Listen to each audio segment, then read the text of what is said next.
In the bitter winter of 1521, as Sweden fought to break free from Danish rule, the halls of Landskrona castle ran red with blood, not from a battle, but from betrayal.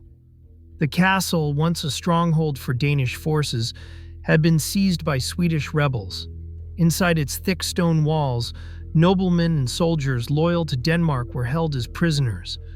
Among them, Erik Troll, a former regent of Sweden, and several members of his household. They believed they would be ransomed, treated with dignity. After all, they were men of status, and they had surrendered without resistance. But the mood in the countryside was turning. Years of occupation, heavy taxes, and executions had fed a hunger not just for freedom, but for revenge. On the night of February 24th, a group of rebel commanders met behind closed doors. No records were kept, but what followed was deliberate. At dawn, the prisoners were led out, one by one. They were not told why. Some were still in their nightclothes. They passed through the silent courtyard under the gaze of armed guards, and then were taken to the lower barracks, where the floors had already been covered in straw. There, in that cold stone room, they were executed by axe.